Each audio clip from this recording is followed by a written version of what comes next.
Good morning বলো বাবা। উপরে ওঠ, উঠে বস, উঠে বস। Good morning. আজকে স্কুলে যাচ্ছি আমরা। বলো। স্কুল যাচ্ছি আজকে। আজকে বুধবার। আজকের ভিডিওটা সকালে একদম ভোর। এখন কটা বাজে? 6:15। 6:15 স্টার্ট করলাম। দেখতে থাকো, সঙ্গে থাকো, তাই তো? বলো বলো। বলেছিলাম না যে স্কুলে গেলে ভিডিও করব, স্কুলে না গেলেও ভিডিও করব। ওরে বাবারে, আর একজন জুতো পরিয়ে দিচ্ছে। আজকের ব্লগ ভিডিওটা শুরু করলাম একদম সকালবেলা। তো সবাইকে বলছি গুড মর্নিং, গুড মর্নিং। আর তোমরা সবাই ভালো থেকো, আর আমার ভিডিওটা পুরোটা দেখতে থাকো। আজ বুধবারের ডেলি ব্লগ তোমাদের সাথে শেয়ার করব। সারাদিন স্কুলে যাবে, তারপরে আমি কিভাবে সারাদিন কাটাই সেটাও তোমাদের সাথে শেয়ার করব। দেখতে থাকো, সঙ্গে থাকো, আর অবশ্যই আমার পাশে থেকো, তাই তো শোনা? সকাল সকাল রেডি করে দিলাম, দুজনকে ওঠালাম অনেক কষ্ট করে, আদর করে, বুঝিয়ে, সোনা মোনা বলে, ভালোবাসা দিয়ে ওদেরকে রেডি করলাম যাতে কান্না না করে। এখন অবশ্য অতটা কান্না করে না, আগে কান্না করতো, এখন আর অতটা কান্না করে না। সমস্ত কিছু ভালো করে বুঝিয়ে দিয়ে, ব্যাগ ট্যাগ গুছিয়ে দিয়ে ওদের রেডি করে দিয়েছি। ওরা এখন স্কুলে যাওয়ার জন্য একদম রেডি। একটু মনটা খারাপ, চোখে একটু ঘুম, কিন্তু অসুবিধা হয় না এখন আর। স্কুলে গেলে আবার ঠিক হয়ে যায়। তো আমাদেরকে টাকা দিল, আর এখন বেরোবে। মামুন বসেনি তো।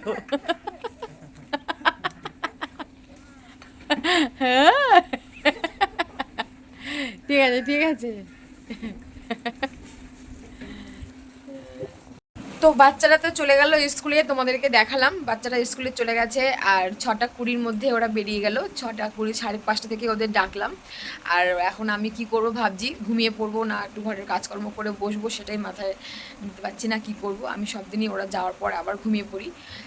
তো তোমাদের সাথে একটা কথা শেয়ার করছি বন্ধুরা, তোমরা আমাকে এই কথাটার পরিপ্রেক্ষিতে অবশ্যই কমেন্ট করে জানাবে। তোমরা দেখেছো ভোরবেলা বাচ্চাদেরকে তোলা হয়, যারা মানে মর্নিং স্কুলে যেসব বাচ্চারা পড়ে তারা সবাই একই কাজই করো। 6টা থেকে স্কুলে তাদের পাঠানোর জন্য বাচ্চাদের রেডি করাতে হয়, ঘুম থেকে তুলতে হয়, চোখে ঘুম থাকে, অনেক রকম। মানে আমাদের বড় মানুষেরই ঘুম ভাঙতে চায় না, তারপরে আমাদের বড় মানুষেরই চোখে ঘুম থাকলে পরে ডাকলে পরে রাগ হয়। তো বাচ্চাদেরকে এই সময় ঘুম থেকে উঠিয়ে মুখ ধুইয়ে রেডি করিয়ে তারপরে স্কুলে পাঠানো হয়। তো একজন আমার সাথে এটা নিয়ে তর্ক করেছে, জানি না কেন করেছে। সে হয়তো জেলাসি করেই করেছে, কারণ এটা পরিষ্কার বোঝা যায়, না হলে সে অসুস্থ মানসিকভাবে। এত সকালে বাচ্চাদেরকে ঘুম থেকে স্কুলে পাঠাই, স্নান করে কেন পাঠাই না, এটা হচ্ছে মেন কারণ ঝগড়া করার। এটা নিয়ে সে আমার সাথে প্রচুর ঝগড়া করেছে। তাকে আমি বলেওছি যে এই কথাটা বলা মানে একটা পাগলের পরিচয় দেওয়া, অসুস্থ মানসিকতার পরিচয় দেওয়া। কারণ একটা সুস্থ মানুষ এটা জানে যে মানুষ যখন ঘুমায় তখন তাদের শরীরের টেম্পারেচারটা লো থাকে, আর বাচ্চাদেরও থাকে। আর সেই মানুষ ঘুম থেকে উঠেই তাকে জলে চুবিয়ে কেউ দেয় না। আর যারা দেয়, তারা যারা আজান দেয়, এরকম মহামেডান যারা আছে তারা সেটা করে, সেটা বাচ্চাদেরকে করায় না, বড়োদেরকে দিয়েই করে। আর ইনকেস অ্যাক্সিডেন্টলি কোনো একটা কারণ হলো, কোনো জায়গায় যাওয়ার হলো, কোনো হসপিটালের ব্যাপার হলো, তখন হয়তো সকালবেলা স্নান করিয়ে নিয়ে যাওয়া হয়। কিন্তু তাই বলে 6টার সময় স্কুলে যাওয়া হয়, যার যে 6টার সময় ঘর থেকে বেরায়, 6:10-15 বেরায়, তাকে ঘুম থেকে উঠতে গেলে নিশ্চয়ই 5টার সময় উঠাতে হয়। 5:30টার সময়, 5টার সময় একটা বাচ্চাকে কখনোই স্নান করানো যায় না। একটা বড় মানুষও স্নান করতে পারে না, কোনো কাজ নেই তার, স্নান করে কী কাজ? তো সে নিজেও সন্তানের মা, কিন্তু সে নিজের সন্তানের মা হয়েও কী করে এরকম কথা বলল আমি এখনও বুঝে পারি না। আমার হাসি পায় যে এটা নিয়েই তার মানে ঝগড়া করার সূত্রপাত, বা আমাকে কথা শোনানোর সূত্রপাত, যে এত ভোরবেলা একটা বাচ্চাকে স্নান করানো কী দরকার, আর স্নান কেনই বা করাবো? আমি আমি আতুপুতু করে আমি রাখছি, তাই আমি স্নান করাই না। আর যে কথাটা বলেছে সে অলরেডি সকালে সূর্য কোনো দিনই দেখে না। আর তারপরে হচ্ছে দ্বিতীয় কথা, তার নিজের হাজব্যান্ড নিজে বিকাল 5টা-6টায় স্নান করে আমার দেখা চোখে। আমি তাদের দেখেছি, এতই তারা ব্যস্ত থাকে, এতই সুস্থ কাজ থাকে সবারই, যার যেরকম কাজ। সে স্নান করে সন্ধ্যা 7টায়-6টায়। তো সে আবার অন্যের বাচ্চাকে মানে ঝগড়া করে বা উপদেশ দেয় যে 5টার সময় কেন স্নান করাই না, কারণ আমি আতুপুতু করে রাখি। তা বলো মা, তোমরা যারা মায়েরা দেখছো ভিডিওটা, যারা জানো যে মর্নিং স্কুলে পাঠানোর জ্বালা, মর্নিং স্কুলে পাঠাতে গেলে বাচ্চাদেরকে কত রকমভাবে বোঝাতে হয়, কত রকমভাবে আদর করে তুলতে হয়, তাদের কাছে আমার একটাই প্রশ্ন, তারা বলো তারা কি করো, তারা কি সকাল 5টার সময় বাচ্চাকে স্নান করিয়ে দাও? আমার জানা মতে তো আমি কাউকে দেখিনি। তোমরা যদি দেখে থাকো অবশ্যই কমেন্ট করে জানাবে যে আমি ভুল বললাম না ঠিক বললাম। যে এত সকালে 6টার সময় যে বাচ্চা স্কুলে যায় সে বাচ্চাকে 5:30টার সময় স্নান করানো হয়। এটা একটা যে কোনো মানুষ একটা ছোটো বাচ্চাকে জিজ্ঞাসা করলেও সে বলবে যে এটা জেলাসি কথা, এটা হিংসার কথা। এটা হচ্ছে সে হিংসা করে সে সহ্য করতে পারলো না, তাই সে এইভাবে হিংসাটা প্রকাশ করলো। কারণ আমার যে শত্রু, আমার চরম শত্রু যে থাকে, তার সন্তানদেরকেও আমি কোনোদিনও এতটা খারাপ চাইতে পারি না যে ভোরবেলা স্নান করিয়ে দাও 5টার সময়, কেন করাই না, এটা আমি কোনোদিনও চাইবো না। তো কী আর বলবো, হাসি পায় যে নিজে সকালে 6টার সূর্য কোনো দিন দেখে না, যে নিজে স্নান করে বেলা 3টে বেলা 5টায়। সে একটা ছোট বাচ্চা, 8 বছরের বাচ্চা, মানে 18 বছরের বাচ্চা না, তার বাচ্চা অবশ্যই ছোট, 6 বছর, আর আমার বাচ্চা 8 বছর। কিন্তু তা বলে এমন না যে তার বাচ্চাকে আমি এই কথাটা বলবো, সে এটা বলবে যে 8 বছর তাতে কী হয়েছে, সকাল 5টায় স্নান করিয়ে দেবা, স্নান করিয়ে স্কুলে পাঠাবা। এটা একটা অযৌক্তিক কথা। এটা এই কথাটা বলা মানেই পরিচয় দেওয়া সে মানসিক ভারসাম্যহীন, সে মানসিক ভারসাম্যহীন একটা প্রাণী। তার মাথার মেন্টাল ঠিক নেই, সে অলরেডি পাগল হয়ে গেছে, তাই সে এই কথাটা বলে ঝগড়া করেছে আমার সাথে। তো আমি তোমাদেরকে এইটা একটু শেয়ার করলাম যে এই কথাটা নিয়ে কত কিছু ঝগড়া হয়ে গেছে, অনেক কিছু হয়ে গেছে। তো যারা সকালে স্কুলে পাঠাও বাচ্চাদের, তারা জানো, তারা কমেন্ট করে আমাকে অবশ্যই বলো যে সকালে স্কুলে পাঠাতে গেলে কি তোমরা করো। আমিও চেষ্টা করব সেটাই করার, যদি আমি ভুল করে থাকি। কারণ আমি জানি আমি ওদেরকে স্কুলে পাঠাচ্ছি, এখন ক্লাস 2-এ পড়ে। এই স্কুলে পাঠানোর সকালবেলা থেকে কত কষ্ট করে ওদের তুলতে হয়, কত বুঝাতে হয়, চোখে জল দেওয়া যায় না, এমনকি চোখে জল দিতে চায় না, মুখ ধুতে চায় না, সে বাচ্চাকে স্কুলে ঘাট ধরে পাঠানো হয় মর্নিংয়ে। তো কী করে স্নান করাবো, কোনো যদি আইডিয়া থাকে আমাকে অবশ্যই জানিও। দেখো ফ্রেন্ডস, স্কুল থেকে দিয়ে এসে ওই দেখ কর্তা মশাই ঘুমিয়ে পড়েছে। এসে 6:45 বাজে, বললাম যে এখন ঘুমাচ্ছ, বলছে কি করব, এখন তো কাজে যেতে পারবো না, 8টা দিয়ে কাজে যাব, এখন কারখানায় আরও ছেলেরা কাজ করে, তারা সবাই ঘুমায়, তা আমি ডিস্টার্ব করবো না, একটু পরেই বেরোবো। তা ও শুয়ে পড়লো বলে আমারও আর কাজের এনার্জি হলো না। আমিও ভাবলাম যে আমিও একটু শুয়ে পড়ি, কিন্তু গড়াগড়ি করি, ঘুমাবো না, কারণ এখন 6:45 বাজে যায়, আর একটু ওয়েদারটাও ঠান্ডা ঠান্ডা আছে, তাই ও ঠান্ডা ওয়েদারে ইচ্ছা করছে না যে এখনই গিয়ে কলে গিয়ে সব কাজকর্ম করি। তো একটু ও বেরোনোর আগেই উঠবো। আর মেন কথা হচ্ছে বিছানা যদি না পরিষ্কার করি তাহলে কোনো কাজের এনার্জি আসে না। তা আগে বিছানাটা পরিষ্কার করব, তার আগেই ও এসে শুয়ে পড়লো, তাই জন্য আর বিছানাটা পরিষ্কার করা হলো না। আমারও চোখে ঘুম, কেননা সেই 5টার সময় উঠেছি আমিও একটু বিশ্রাম করিনি, তারপরে উঠে সে কাজকর্ম করবো। ভেবেছিলাম ঘুমাবো না, কিন্তু ঠান্ডা ঠান্ডা ওয়েদার, ঘুমিয়েই পড়েছি, আর বাইরে বৃষ্টি হচ্ছে। তোমাদের দাদাভাই 8টার সময় উঠলো, চা করলো, আমাকে ডাকলো, চা খাচ্ছি, চা খেয়ে তারপরে নামবো, কলে কাজে যাব, কিন্তু বাইরে বৃষ্টি পড়ছে, কী করবো জানি না। দেখো বাইরে বৃষ্টি পড়ছে, ভাবলাম কি আর হয়ে গেল কি, ভাবলাম যে তাড়াতাড়ি উঠে গেছি যখন আর ঘুমাবো না, বৃষ্টি ঠান্ডা ঠান্ডা ওয়েদার, আর সকাল সকাল সব কাজ করে উঠবো। তো ঘুমিয়ে পড়েছি, এখন 8:15 বাজে, এখন আমি সব কাজ করব, ঘরদোর মুছাবো, ওরা আসার আগে আমার সব কাজ কমপ্লিট করে উঠতে হবে। তো বৃষ্টিটার জন্য সব পুরো একদম সব মার হয়ে গেল। আর দেখো জামা প্যান্ট কালকের এগুলো এখানে রেখেছি, দেখিয়েছি, এগুলো ঘরে নেব। আর আজকেও চাদর আছে, আজকে কখন কাচবো, না এই ওয়েদারে কাচবো না রেখে দেবো বুঝতে পারছি না। চা খেলাম, এখন সব কাজকর্ম কমপ্লিট করে তারপরে গোপালকে তুলবো, তাতেই আমার 9টা বেজে যাবে। তো ঝটপট সব কাজগুলো আমি এখন সেরে নিই। প্রথমেই বিছানাটা তুলবো, বিছানার মধ্যে ঘুমিয়েছিল, ও এসে শুলো, তাই জন্য আমি আর বিছানাটা তুলতে পারলাম না, আমার ঘড়িতে 8:30 বেজে গেছে, না হলে আমার হয়ে যেত। বিছানাটা পড়ে রয়েছে বলেই আমিও আর কাজে এনার্জি পেলাম না। ফার্স্ট কাজ আমি বিছানাটা তুলছি, বিছানাটা তুলবো। প্রথমেই বিছানাটা ভালো করে পরিষ্কার করে নিলাম। বিছানাটা ভালো করে ঝাঁটা দিয়ে ঝেড়ে, বাসি বিছানা, এটাকে ভালো করে পরিষ্কার করে নিয়ে তারপরে ঘর ঝাড় দেবো, ঘর মুছবো, আর বাসি কাজ সব কমপ্লিট করব আমি। তারপরে আমার সব কাজ শুরু হবে, মানে রান্না বান্নার কাজ শুরু হবে। তো আমার বিছানা ঝাড়াটা হয়ে গেছে, আর কিছু কাঁচা আছে সেগুলো তোমাদের দেখাচ্ছি। দেখো, এই যে কালকে বেডশিটটা পাল্টেছি, আর ওদের জামা প্যান্ট, ছাড়া জামা প্যান্ট সব কিছু এখানে রয়েছে। আর এই চায়ের বাসনটাও রইলো, এটাও নিয়ে কলে যাব। পারলাম না বন্ধুরা, জলের সাথে দৌড়ে পারলাম না, 9টা বেজে গেছে। আর 15-20 মিনিট টাইম পেলেই আমি একবারে স্নান করে আসতে পারতাম। বাইরে বৃষ্টি হচ্ছে, আর এরকম ওয়েদারে আমার সকালবেলা স্নান করে নেওয়ার একটা ন্যাক আছে, যে সব কাজ করে ভিজে পুড়ে একবারে স্নান করে উঠবো। তো যেহেতু আজকে কাঁচা ছিল, কালকে বেডশিট পাল্টেছি, সেই বেডশিট রয়েছে, আরও ওদের রাতের বাসি জামা, ছাড়া জামা, সেগুলো সব রয়েছে, সেগুলোর জন্য কাচবো। তা কাচতে হবে, তারপরে স্নান করতে হবে, তারপরে ঠাকুরের জল দিতে হবে। জলটা পেলাম না, একটুখানি ঘুমিয়ে পড়লাম, তার জন্য আমার এই সমস্যাটা হলো। আর বৃষ্টি দেখো জোরে নেমে গেছে, বেলায় আবার আমার ভিজতে হবে। এখন দেখো ভিজে এসেছি, পুরো মাথাটা ভিজে ভিজে যাক, ঘরের বাসি কাজ, ঘরদোর পরিষ্কার করা, তা ঘরদোর মোছা সব কমপ্লিট করে নিয়েছি। আর স্নানটা করতে পারলাম না, তাই খুব খারাপ লাগছে। গোপালকে এখন উঠাবো, গোপালকে উঠিয়ে গোপালকে শুধু জল মিষ্টি এখন খেতে দেবো, তারপরে পরে স্নান করিয়ে পুজো দেবো, যদি আমি স্নান করবো তখন। তো পারলাম না, কি আর বলবো। এখন যাবো রান্নাঘরে টিফিন করতে। এখন আসলাম রান্নাঘরে কি টিফিন করব বুঝতে পারছি না। আর সত্যি কথা বলতে, তোমরা তো সবাই জানো আমি কত স্ট্রাগল করছি, অনেক সমস্যার মধ্যে রয়েছি। তো 2-3 বার করে রান্না করা আমার পক্ষে এখন আর হচ্ছে না। একটা সময় করেছি, তো এখন আমি একবারই রান্না করি, রাতে শুধু ভাত করি। তা ভাতটা যদি বেলা করে বসাই তাহলে আমার রাতেও হয়ে যায়, ভাত না করলেও হয়ে যায়। কিন্তু এখন যদি এত সকাল 9টা বাজে এখন ভাত করি, সে ভাতটা রাতে একদম মানে ওয়েদারটা খারাপ, পান্তা ভাত হয়ে যাবে। আর সকালবেলা আর ভাত বসাতাম, আজকে দুপুরের মতন বসাতাম, যেহেতু এখন আর দুপুরের মতন।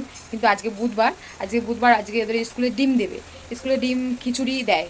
তা ডিমের লোভে খিচুড়িটা খেতে পারে, ভাত ডাল দিয়ে যেদিনকে দেয় সেদিনকে ওরা খায় না। তা ডিমের লোভে খিচুড়ি খেতে পারে।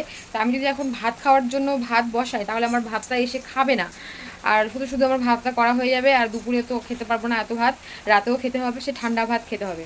তা রাতে আবার রাতের ভাত করব, বা যদি এখন ভাত না বসায় তাহলে একদম 12টা 1টার সময় ভাত বসাবো, গরম গরম খাবো খাওয়ার সময়। এই ওয়েদারটা খারাপ তার জন্য। তো এখন দেখি কিছু আছে নাকি ঘরে, আছে একটুখানি আটা না ময়দা জানি আছে, সেটা দিয়ে গোলা রুটি করবো না রুটি করব ভাবছি। তাহলে হয়তো 2 পিস 1 পিস খাবে। আর আজকে বুধবার আছে, আজকে ডিমের লোভে স্কুলের ভাতটা বা স্কুলের খিচুড়িটা খেয়েই আসবে, সেটা আমি জানি। বুধবার করে খায়, যেহেতু ডিম দেয় তাই। একটুখানি ময়দা আছে, এটা ভাবছি একটু লুচি করি, লুচি করলে আনন্দ করে একটু খাবে। তা ময়দা দিয়ে একটু, ওয়েদারটাও খারাপ আছে, লুচি করলে ভালো লাগবে। তাই একটা আলুর তরকারি করব। তরকারি তো আমার বাচ্চারা কেউ খায় না, আমরাই খাবো। আর ও স্কুলে গেলে একটা কি হয়, আমার কর্তামশাইয়ের স্কুলে যদি আমি যাই, তাহলে কর্তামশাইয়ের ওদের দিয়ে মানে আনতে আসে ছুটির সময়, ওর খাওয়াটা হয়। ও এসে আমি টিফিনটা করে দিই, খেয়ে চলে যায়। আর না হলে সকালবেলা বেরিয়ে যায়। আর সবই আমার জন্য পরিশ্রম করে, আমি এত একটা কাজ শিখেছি, একটা সাকসেস অর্জন করেছি, তার জন্য প্রচুর পরিশ্রম করছে, দিনরাত এক করে খাটছে, কেননা সবার কাছ থেকেই টাকা পয়সা কিছু আনা হয়েছে, সবাইকেই দিতে হবে। সকালে বেরিয়ে যায়, আসে দুপুরে আসে, না খেয়েই থাকে। তাই ওদের স্কুলে গেলে এই একটা ওর সুবিধা হয়, যে ছুটির সময় এখান থেকে ওদের নিতে আসে, একটু কাজেরও ক্ষতি হয়, রেগুলার কাজটা একটু কম হয়, কারণ টাইম চলে যায়, 1 ঘন্টা নষ্ট হয়ে যায়। স্কুলে যায়, স্কুল থেকে নিয়ে আসে, বাড়ি এসে খায়, তারপরে আবার যায়। কিন্তু তবুও সকালের খাওয়াটা হবে। তাই লুচি করলে ও খাবে, আর ভালোবাসে খেতেও। আর আমিও তরকারিটা অল্প করেই করবো, কারণ তরকারি আমার ছেলে মেয়ে কেউ খায় না, শুধু লুচিটাই ভালোবাসে। শো করে নেয় বাটিতে চামচে, কিন্তু খাওয়ার বেলা শুধু লুচিটাই খায়। তরকারিটাও খুবই অল্প করব। লুচি করার জন্য তরকারিটা বসিয়ে দিয়েছি, আলু দিয়েছি একটা, আর একটু পেঁপের টুকরো দিয়েছি। লুচি তো করবো ভাবলাম বন্ধুরা, তো তেল তো সাদা তেল নেই, বাজার করে একবারে আসবে বাচ্চাদের নিয়ে, তো তেল কি করব। তো দেখছি আমার এই লুচির কড়াইতে তেল আছে কিনা, তো দেখি বন্ধুরা। হ্যাঁ, আজকের মতন লুচি হয়ে যাবে। এটা কিন্তু আমার লুচির কড়াই, এই কড়াইটা শুধু আমি লুচিই ভাজি। আমাদের এই কড়াইটা মানে লুচি ভাজলে সবাই জানো কড়াই কতটা পড়ে, তার জন্য এই কড়াইটা আমি ব্যবহার করেছি, আলাদা করে রেখেছি। এটা কিন্তু লুচি, বড়া, ভাজাভাজি করার জন্যই আমি ব্যবহার করেছি। আমার ঘরে লুচিটাই বেশি হয়, কারণ আমার ছেলে লুচিটা খেতে পছন্দ করে। আর আমার কর্তামশাইও লুচি খেতে ভালোবাসে। লুচিটা আমার ঘরে করা হয়, তা রোজ রোজ তো কড়াই অত পরিষ্কার করে মাজা সম্ভব না, তাই এই কড়াইটা আমি ওর জন্যই বানিয়েছি, শুধু লুচি করার জন্যই। লুচি আর বড়া, তালের বড়া, লুচি এই সমস্ত জন্য এই কড়াইটা খুবই আমার উপকার, খুবই ভালো এই কড়াইটা। কড়াইতে জল দিয়ে দিয়েছি, তরকারিটা আবার হোক, এবার আমি আটাটা মাখবো। দেখো বসে পড়েছি ময়দাটা মাখতে, একটু নুন, একটু তেল আর একটু চিনি দিয়ে এটুকু ময়দা মাখবো, এতেই সকালের জলখাবার হয়েও মানে যাবে। তরকারি আমার হয়ে গেছে আর আমি গ্যাস ধরিয়ে দিয়েছি। লুচি এটা গরম হলে পরে লুচিগুলো ভাজবো। আর দেখো আমি সবটা লুচি একবারেই বেলে নিয়েছি, যেহেতু একা একা করব। আর আমার লুচিগুলো দেখো, আমার প্রত্যেকটা লুচি কত সুন্দর গোল, প্রতিটা লুচি আমার। তোমাদেরকে আমি আমার কথা কি আর বলবো, লুচি আর রুটি এই দুটোতে আমি একদম স্মার্ট, মানে নিজের মুখেই বলছি, কিন্তু তোমরা তো না বললে জানবে না। রুটিও আমার সবকটা ফোলে, আর রুটিও আমার করার, আমার গোষ্ঠীর মধ্যে, আমার বংশের মধ্যে আমার নাম আছে, আমি রুটি সব থেকে ভালো করতে পারি। আর লুচি দেখো, লুচিও তাই, প্রত্যেকটা লুচি আমি এত সুন্দর করে বেলেছি, একা একাই করেছি, একা একাই মেখেছি। আর আমার লুচিও সবকটাই ফোলে, আমি তোমাদেরকে এক্ষুনি মানে দেখাবো, ভেজেই দেখাবো এক্ষুনি। দেখো আমার লুচি রুটি, যদি কেউ যদি আমার নামে বলে যে আমি রুটি করতে পারি না, লুচি করতে পারি, কাঁচা রাখি, তবে সে ওটা সম্পূর্ণ তার মিথ্যে কথা বানিয়ে বানিয়ে বলা। কারণ আমার লুচি দেখো, আমার লুচি, আমার রুটি, আমার এমনকি আমার বাড়িতে আমার বাবাও আমাকে বলতো যে বুড়ো বয়সে আর কিছু না করতে পারলেও রাস্তায় রুটির দোকান দিয়েও তুই খেতে পারবি, মানে এরকম একটা কমপ্লিমেন্ট আমি সবসময় লুচি রুটি করার সময় পাই। দেখো আর সবকটা লুচি এই উপর থেকে এইটা বলে না, আমি আরও বেলেছি, সবকটা দেখাচ্ছি তোমাদেরকে, আমি আরও কোথায় রেখেছি বেলে দেখাচ্ছি। এই দেখো এখানেও আমি গামলার মধ্যেও রেখেছি, এই দেখো এই লুচিগুলোও দেখো, সবকটা লুচি কিন্তু পুরো গোল, তোমাদের একদম হাতে নাতে দেখিয়ে দিলাম, একদম পুরো পারফেক্ট, কোনো দিকেই ব্যাকা নেই, কোনো দিকেই মানে ব্যাকা ট্যাকা বলে কিছুই হয় না। আমার লুচি রুটি এই দুটো জিনিস, আমি মাছ মাংস অতটা না ভালো করতে পারি, কিন্তু লুচি রুটি করতে আমি একদম মানে স্মার্ট হয়ে গেছি। আমি এখন একটা একটা করে ভাজবো আর তোমাদের দেখাবো কীরকমভাবে ফোলে। আসলে কি বলো তো বন্ধুরা, করতে করতে যেটা হয়, আমার ঘরে সবসময় লুচি রুটিটাই হয়। আর আমার ভাই, আমার যখন বিয়ে হয়নি, আমার ভাইও রুটি লুচি খেতে ভালোবাসতো, তার জন্য আমাদের ঘরে সবসময়, এখনও আমি বাপের বাড়িতে ভিডিও করি, দেখো আমাদের বাড়িতে কিন্তু সব দিনই সকালবেলা টিফিন লুচি পরোটা রুটি এগুলো হয়, তাহলে রেগুলার আমাদের বাড়িতে এগুলো হয়। তা ওগুলো খেতে খেতে, মা করতে করতে, আমি খেতে খেতে, আইডিয়া হতে হতে আমিও নিজে হাতে করতে করতে শিখে গেছি। মানে দেখো প্রত্যেকটা লুচি আমি তোমাদের ভেজে দেখাচ্ছি, দেখো।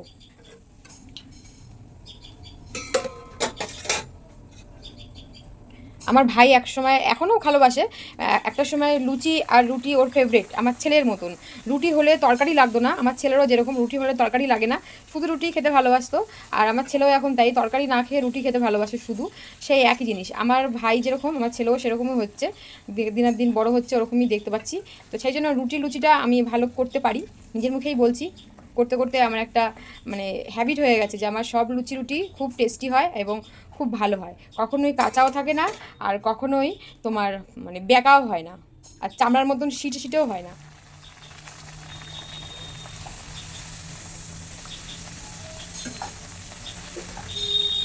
তেল একটু কম, তাই একটু লেট হচ্ছে। দেখতে পাচ্ছ বন্ধুরা লুচিগুলো কত সুন্দর ফুলছে, পুরো ফুলকো ফুলকো। আর আমার লুচি কিন্তু পাতলা না, আমি কিন্তু লুচি করি একদম পাতলা করি না যে 10টা খেতে হবে, 4টে লুচি খেলেই কিন্তু অলরেডি একটা বড় মানুষের পেট ভরে যাবে, একটু ভারী ভারী লুচি করি আমি।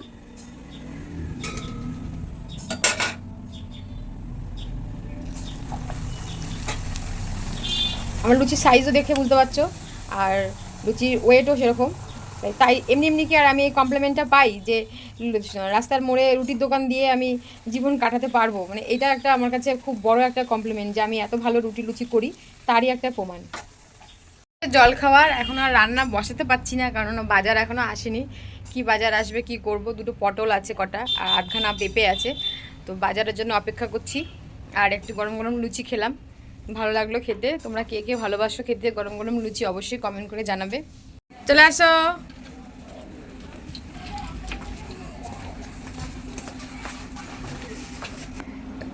সোনারা চলে এসছে, দেখো বলদ মেয়েটার কাণ্ড দেখো, মেয়েটা দিন দিন যাচ্ছে আর বোকা হচ্ছে আর পেয়ারি হচ্ছে, পেয়ারি পেয়ারি কিউট হচ্ছে। নাও নাও জামা কাপড় ছাড়ো, চেঞ্জ করো, খাবার রেডি। খেয়েছো আজকে স্কুলে খেয়েছো? কি দিয়েছে খেতে? খিচুড়ি আর কি? ডিম। ও, তাই জন্য খাওয়া হয়েছে। আচ্ছা, তুমি কি খেয়েছো? খাওনি? খাওনি? আর খিচুড়ি? খিচুড়ি খাওনি? আমি জানি তো, তুমি তো খেতে চাও না, তুমি তো খেতে চাও না, আমি তো জানি। আমি তোমার জন্য লুচি করেছি টিফিন। এসেই হাত মুখ না ধুয়ে রান্নাঘর থেকে লুচি নিয়ে খাওয়া গেল। ইস ইস ইস, কি অবস্থা! এখন ওইগুলো মুজো নষ্ট হয়ে যাবে, মুজোটা ঠিক করে খোলো, রেডি হও, তারপরে খাবার দিচ্ছি। ব্রেকফাস্ট খেতে বসেছে, দেখো সবাই খাচ্ছে। ছেলে এখনও রেডি হয়ে আসবে, হাত মুখ ধুতে গেছে। লুচি করেও একটু তেল রয়ে গেল, এটা আবার পরে করব। আর বাজার আজকে দেখো, যেহেতু সবজি পটল আছে, পেঁপে আছে, আর কিছু আনিনি। বাজার এনেছে এই যে মাছ, তেলাপিয়া মাছ এনেছে, 4 পিস তেলাপিয়া মাছ এনেছে। মাছগুলো বড় বড়ই আছে, দেখো তেলাপিয়া মাছ আছে 4 পিস। এই মাছটা রান্না করব, আর সবজি কি করব দেখছি কি করা যায়। মাছটা আমি দেখো বন্ধুরা, মাছটা আমি কেটে নিয়েছি। মাছটা আমি হলুদ নুন দিয়ে মাছটা ভাজবো। মাছটা 4 পিস মাছ, তা দুবেলা কি করে খাবো, আর মাছগুলো একটু বড় বড় সাইজ, সেই বুঝে আমি মাছটাকে ভালো করে হলুদ নুন দিয়ে মাখিয়ে নিয়েছি। এবার মাছটা ভাজবো, আর কি রান্না করব তোমাদের দেখাচ্ছি। আর আলু পটলের তরকারি করব, আলু পটল কেটে রেখেছি। আর এই মাছের আলু কেটেছি, মাছের ঝোল করব, আর আলু পটলের তরকারি করব। মাছ 4 পিস এনেছিল, তো সবসময় তো আর সবসময় মানে বেশি মাছ কেনা হয় না, যখন যেরকম তখন সেরকমই চলতে হয়, আমিও সেটাই জানি। তো 4 পিস মাছ আমরা কেটে নিয়েছি, কেটে নিয়ে আমরা দুবেলা চালিয়ে দেবো। না হলে আমার আবার রাত্রে কিছু করতে হবে, ডিম করতে হবে বা কিছু করতে হবে, তো মাছের একটু গন্ধ থাকলেই খাওয়া হয়ে যায়। তো তার জন্যই আমি 4 পিস মাছকে কেটে 8 পিস করে নিয়েছি। মাছের ঝোল বসিয়ে দেবো এখন। মাছ ভাজা হয়ে গেছে, আর মাছের ঝোলের জন্য আলু পেঁয়াজটা বসিয়ে দিলাম। আর এই পাশে গরম জল বসিয়েছি, কারণ একটু দেখো বাইরের আবহাওয়াটা, তো বাচ্চাদেরকে স্নান করাবো, 11টা বেজে গেছে, তো একটু গরম জল মিশিয়ে ওদের স্নান করাবো, না হলে চেলামেলি করবে। আর আমার মাছ ভাজাও হয়ে গেছে, এই যে মাছ ভেজে নিয়েছি, মাছের ঝোলটা বসিয়েই যাবো ওদের স্নান করাতে, তারপরে ওদের পড়তে পাঠাবো। আজকে আমার অনেক দেরি হয়ে গেল সব কাজ করতে করতে, রান্না কমপ্লিট করে আবার কাছাকাছিও করব। দেখো ওই দেখো বাইরে বালতিতে সব কিছু রেখেছি ভিজিয়ে, ওটাও কাচতে হবে। তো সব কিছু করে উঠতে উঠতে আজকে 1টা 1:30 এমনি বেজে যাবে। তো সঙ্গে থেকেও অবশ্যই আমার। ওকে বন্ধুরা, রান্না করছি, রান্না করতে করতে আবার তোমাদের সাথে আসবো, শেয়ার করতে, কথা বলতে, গল্প করতে। স্নান করানো হয়ে গেছে ছেলে মেয়েকে, আর আমি রেডি করিয়েও দিয়েছি। এখন ওরা পড়তে যাচ্ছে, মেয়েও রেডি, ছেলেও রেডি, দুজনে মিলেই আজকে পড়তে যাচ্ছে আন্টির বাড়িতে। আন্টির বাড়িতে পড়তে যাচ্ছে, আর ওদের আজকে একটু আনন্দ হচ্ছে, কারণ আন্টি বলেছে শুধু অঙ্ক পরীক্ষা নেবে, আর কিছুই পড়াবে না। তাই একটু খুব খুশি আছে যে অল্প পড়া হবে, একটু পরীক্ষা দিয়েই চলে আসতে পারবে। মাছের ঝোল নেমে গেছে আমার, বাচ্চারাও পড়তে চলে গেছে, স্নান করে নিলাম মাছের ঝোল হতে হতে, তাড়াহুড়ো করে করলাম, তাই হাঁপিয়ে গেছি একটু। আর এখন আমি আলু পটলের তরকারিটা বসাবো, তারপরে ভাতটা এখন বসাবো না, যেহেতু ভাতটা ঠান্ডা ওয়েদার। স্নান টান করে এসে একবারে 1টার সময় ভাতটা বসাবো, জল চলে যাবে, কাছাকাছি আছে আমার অনেক, তাই বেশি লেট করব না, তরকারিটা বসিয়েই চলে যাব কলে। তো এখন তরকারিটা বসাচ্ছি আমি।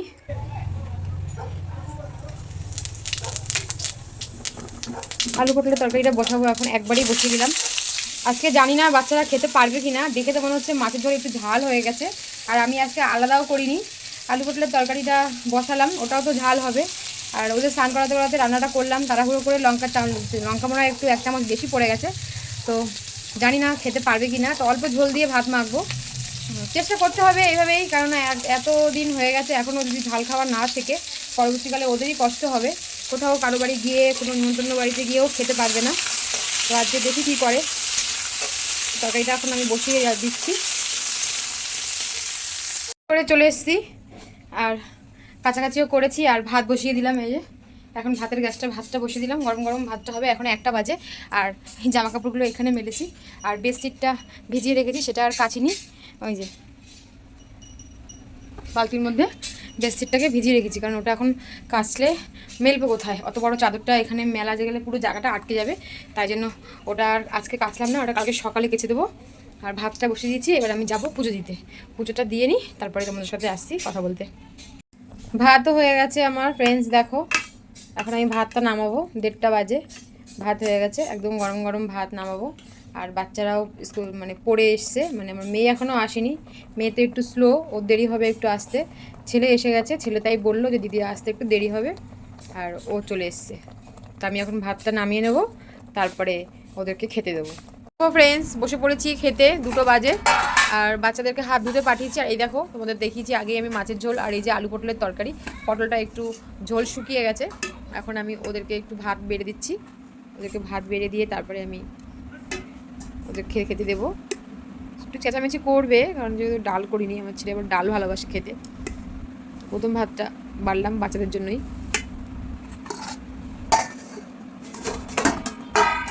বসে পড়ো।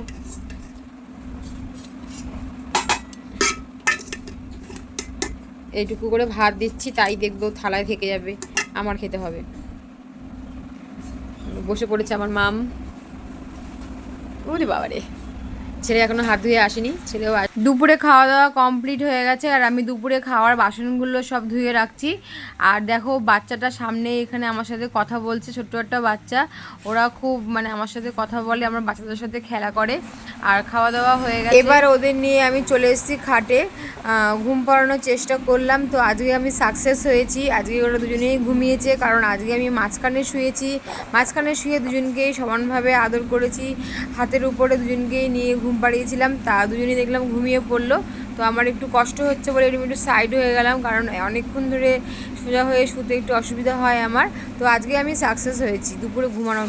তো বিকেল আসতে বাবা, বিকেল হলো, বিকেল হয়েছে। আর মানে বাচ্চারা একটু ভালো করে খেলতেও পারেনি, 5:30 বাজে, 6টা এখনও বাজেনি। আর দেখো বাইরেটা জানালা থেকে দেখাচ্ছি কত অন্ধকার, আর বৃষ্টি পড়ছে, খুব জোর বৃষ্টি পড়ছে। আমি সন্ধ্যা দিলাম, সন্ধ্যা দিয়ে এখন রান্নাঘরে এসেছি, ওদের জন্য টিফিন করব। তো কী টিফিন করব তোমাদের দেখাচ্ছি, দেখতে থাকো, সঙ্গে থাকো। তো আমি এখন একটু ময়দা ছিল, সেই ময়দাটা একটু গুলিয়ে নিয়েছি। ময়দাটা গুলিয়ে আমি গোলা রুটি করে দেব। আমার ছেলের খুব খিদে পেয়ে গেছে, চটপট এটাই হবে, তাই এটাই এখন করব।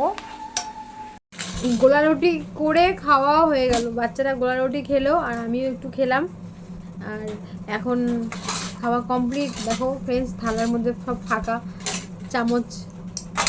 এবারে পড়াতে বসাবো, পড়িয়ে নিই। খাওয়া দাওয়া হয়ে গেছে, রাতের খাওয়া দাওয়া ওদের হয়ে গেছে, আমাদের হয়নি। গত মাসায় মনে হয় বৃষ্টির জন্য আটকে গেল, প্রচণ্ড বৃষ্টি হচ্ছে, আজকে বিকেল থেকেই বৃষ্টি হচ্ছে। তো রাতে তো আর কিছু রান্না করিনি, জাস্ট মাছের ঝোল ছিল আর ওদের সেটা দিয়ে খাইয়ে দিলাম। আর আমরাও এখন খাওয়া দাওয়া করব। তো আজকের ভিডিওটা এখানেই শেষ করলাম বন্ধুরা। তো আমার আজকে সারাদিনের ডেলি ব্লগ তোমাদের কেমন লাগলো অবশ্যই কমেন্ট করে জানাবে। আর যদি ভালো লাগে অবশ্যই শেয়ার করে দেবে। আর যারা ইউটিউব থেকে দেখছো তারা আমার চ্যানেলটাকে সাবস্ক্রাইব করে দেবে, আর যারা দেখছো ফেসবুক থেকে তারা আমার পেজটাকে ফলো করে দেবে। তো টাটা বন্ধুরা, আবার দেখা হবে নেক্সট ব্লগে। তো টাটা, গুড নাইট, সবাই খুব ভালো থেকো, সুস্থ থেকো, গুড নাইট।